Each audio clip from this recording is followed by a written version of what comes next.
Flag salute, Donna Jessen. Pledge allegiance to the flag Of the United States of America and to the republic for which it stands, one nation, under God, indivisible, with liberty and justice for all. Song, Marilyn Patterson. My country is of the sweet land of liberty, of the I sing. Land where my fathers died, land of thy pilgrims' pride, from every mountainside let freedom ring. Yes, nice. Okay, guests. Do we have any guests today? No guests. I would consider Tupac a guest. Someone didn't sign in. Okay, well, thank you for coming. Do we have a sunshine report? No, thank you. Okay, we have some announcements here. Does someone want to come up and get this microphone? If you hold it like this. Doug. President Maryland. Oh! Hey, bring the bucket. I got confused by this pirate up here. Your Majesty, President Cindy. Oh, lines yes. Tonight is the night. 7 lions in this club singularly put the whole thing together. Pretty sharp. Not as good as it could have been, but as good as we could do with 7 people. We do need some help tonight, however. We've got at least 4 stations or doors that we don't have people to fill. We have most of the candy, we just need some people to fill those. Who can come tonight at 3:30 to 7:30 to give out candy? Who can do that? Oh, look at the hands. Okay. And you got Kathy So Carmody. here at 3 o'clock, your candy is set up. Okay? Now, as soon as this Street Streams is over, we have less than 24 hours to get it torn down and put away. We have to have it clear by 3 o'clock tomorrow afternoon because the Expo Center is setting up for a big hearing with Millennium. Okay? So, is there anybody that can work with this after it's over at 8 o'clock for a couple hours to start getting things torn down? Even? Anybody else? There's a couple back there. Okay. Thank We you. appreciate that. Also, the next morning, we got to get everything out of there between 9 and 3. Anybody can show up tomorrow morning, help us load it up? Right? Okay. All right. Appreciate it very much. Come tonight if you're not going to work. Come go through it. It's going to be pretty good, I think. Thank you. Carrie Ann. Carrie Ann. President Cindy, fellow Lions again. I have the sign-up sheet for Jumbo's Toy Run going around. Please consider that as a work party. It takes maybe about a half hour of your time. There's a couple people that we have designated spots for already. The motorcycle run goes from Kelso down through Longview and back. But they collect toys for kids for Christmas. So it really is a rewarding event that we do, and does not take a lot of your time. So Sunday, November 26th, meet around 12:15, 12:30. The event starts promptly at 1, and you're probably just blocking the street for 15 to 30 minutes max. So would love to see about 40 people show up for this, so we have enough to block all the streets without being short-handed. And I've got flyers if anyone's interested, and then the sign-up sheet, please sign up. Thank you. Where do you gather it? We gather at Kelso Elk in Kelso. In the parking lot. Yep. At what time? What time do you meet? 12:15. And then Hal Palmer.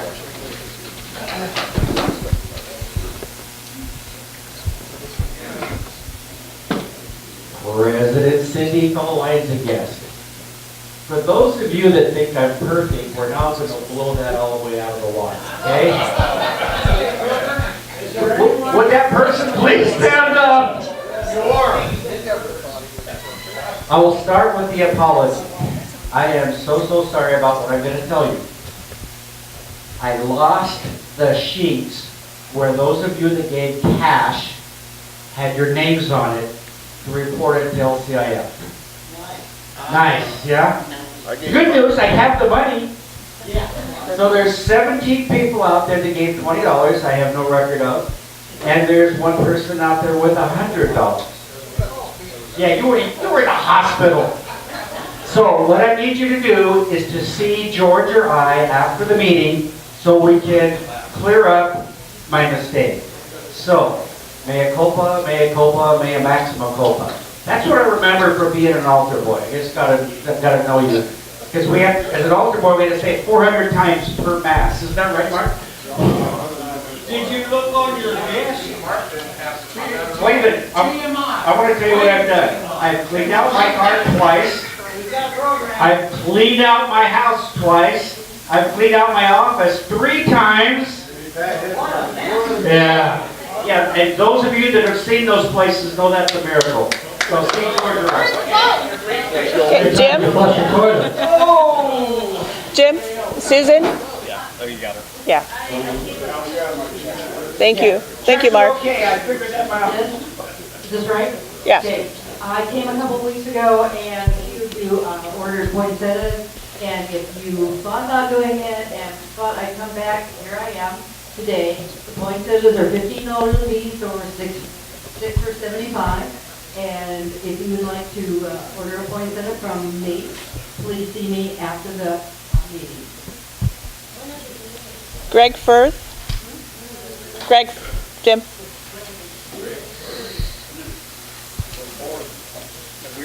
President Cindy, fellow Lions and guests, 1 month from this Saturday is Walk and Knock. Yay! I have a sign-up sheet over here started. Last year, we did not have enough people out there. And there was a number of Lions that put in a few extra hours to get everything loaded. It's an easy day if we get enough people out. This is the most rewarding thing this club does, collecting all that food to the CAP warehouse. Right now, the warehouse is completely empty, something they haven't seen in years. So the food is definitely needed. So please sign up, bring a spouse, girlfriend, boyfriend. If you got friends, bring them. But we need a lot of people. I have, the sign-up sheet has 100 slots on it, and we need probably close to that many. Thank you. Russ Case?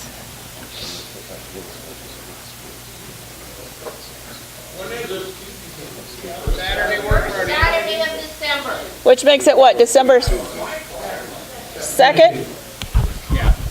Madam President, fellow Lions and guests, this is in regards to Lions Island. We had a great turnout Saturday, and we need another group to show up this Saturday at 9 o'clock at the shop to finish out checking the lights, and that'll be at 9 o'clock this Saturday, and the following Saturday, 9 o'clock, they'll be moving the lights to the island.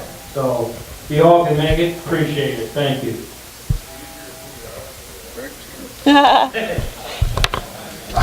See if this one works. I think that's everybody. I think that's everybody. It's not working. Hello? This probably needs the batteries. Leave it on. Thank you. Hello. And I want to thank the ladies for making the Halloween lunch today. They did a really great job. And please please, the cups that you got, the spiders and the orange ones, those are yours to keep. And she says, please, take them. She doesn't want them. So thank you for the gift. Okay, we have a short little program that Phil's going to introduce to us.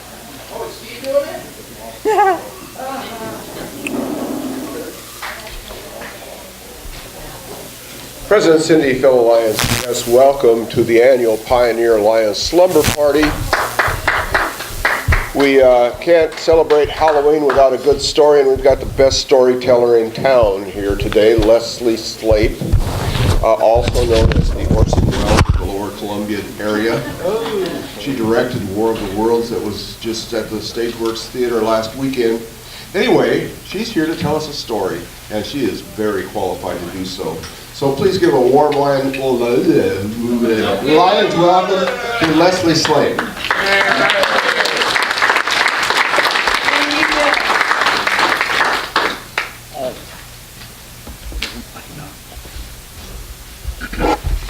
I tend to use my hands when I tell, so I'm going to put it over here.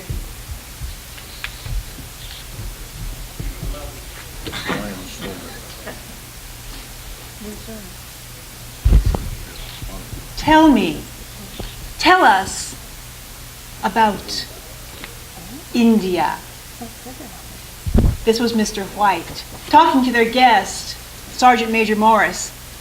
The Whites and Mr. Morris, Sergeant Major Morris, were in the living room of the White household in Yorkshire on the moors, far from any other home. A storm was raging outside. The wind was whistling, but the fire was warm, and the whiskey was plentiful. But Sergeant Major Morris didn't want to talk about India. He especially didn't want to talk about what he had in his pocket. But Mr. White, that's why he'd asked him there. He says, tell us about the monkey's paw. You don't want to hear about the monkey's paw. Yes, we do. We want to know. You said it grants wishes. Sergeant Major Morris reached into his pocket and he pulled out what looked like a tiny human hand. Curled, long fingers, dry and dusty. Is that the monkey's paw? Said Mrs. White. Yes, it is. How does it work? What do you do with it? It gives 3 men 3 wishes each. My friend and I bought it from an Indian fakir. My friend used the wishes, his 3 wishes. His last wish was for death. I've used my 3 wishes. I don't think anyone else should have a chance to use this thing. And he hurled it into the fire. And Mr. White raked it out quickly with the poker. I want to buy it, he said. You don't want to buy that thing? Yes, I do. Well, how much? How much will you take for it? Sergeant Major Morris finally gave in and sold the monkey's paw to Mr. White. Well, what shall I do with it now? He said, and his wife said, oh, how about wishing for an extra pair of hands for me so I can do the housework? And Sergeant Major Morris screamed, no, you don't want to joke about that thing. You may think you have an innocent wish, but that thing is not a blessing, it's a curse. He told them how to use it, though. He said you hold it up and you state your wish, and may God be merciful to you, he said. And then he left. And Mrs. White said, well, I'm glad he's gone. Now, let's wish. Let's wish. What shall we wish?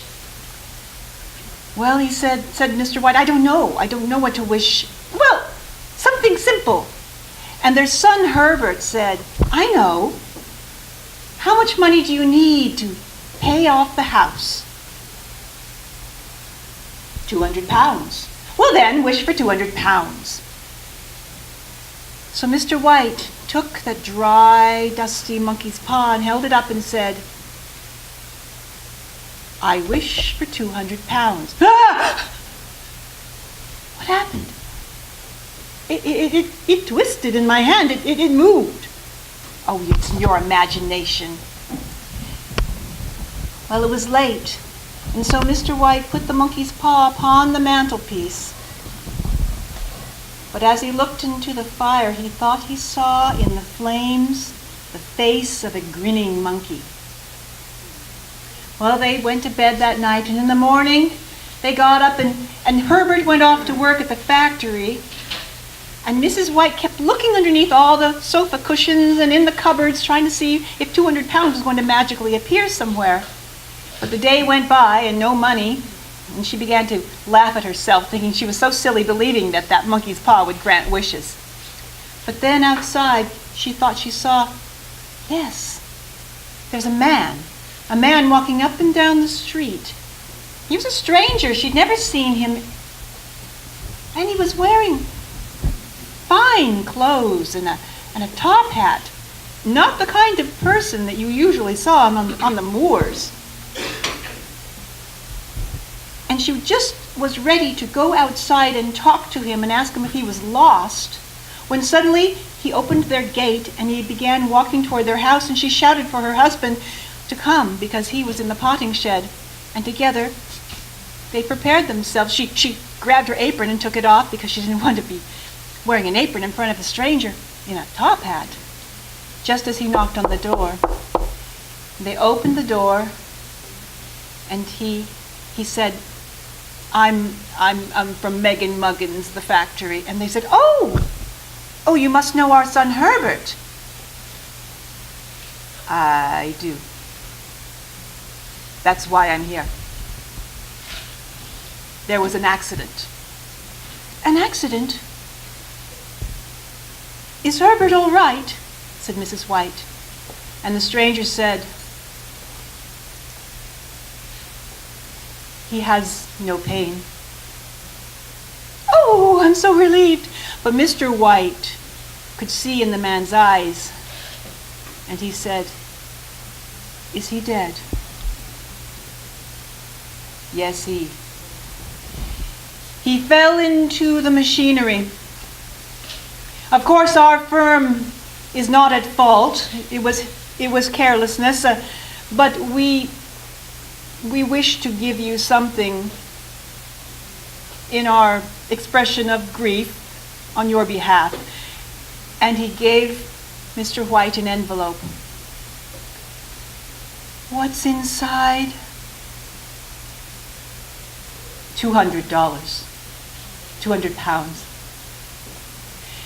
And Mrs. White fainted.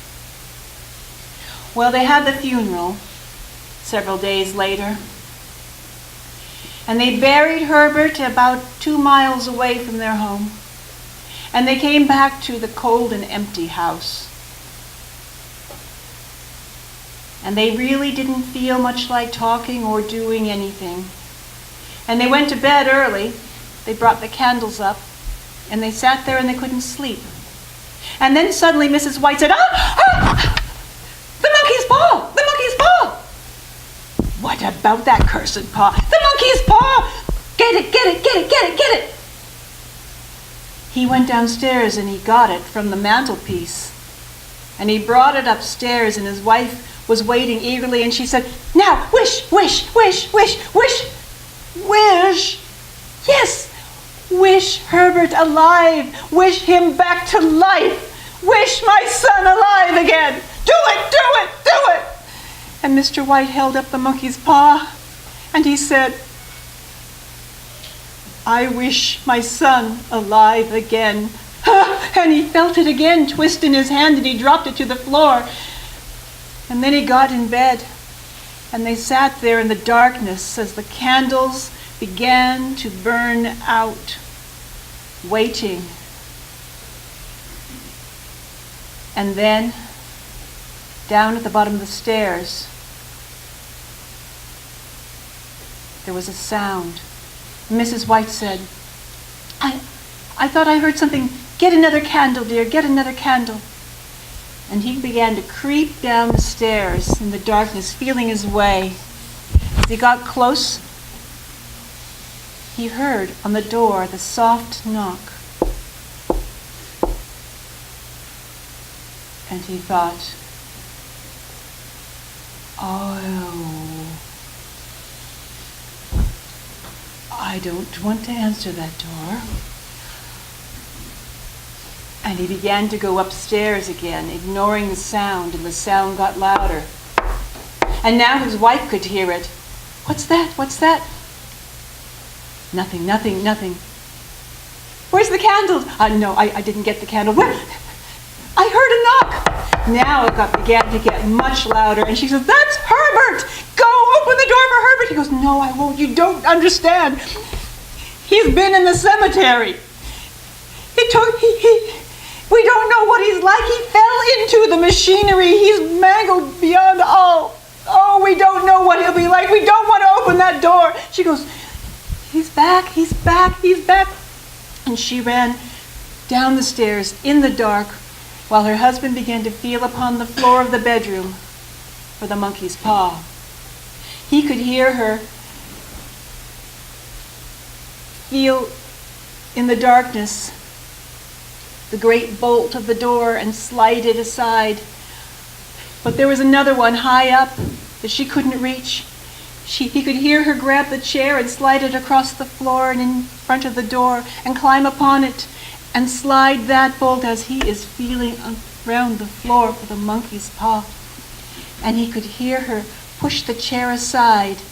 He could hear her grab the door, and all the while she's screaming, darling, darling, it's Mummy. I'll open the door. I'll get the door. Oh, I can't wait to see you again. Just as he hears the latch click, he feels the paw under his hand. And he hears the door open, and he holds up the paw and he makes his final wish. And then he hears, ah!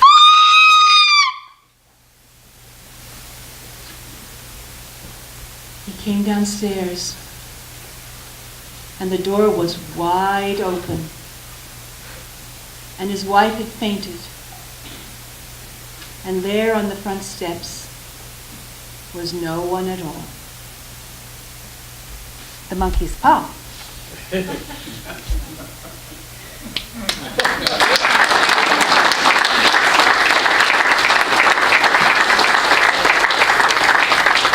Thank you, that was perfect.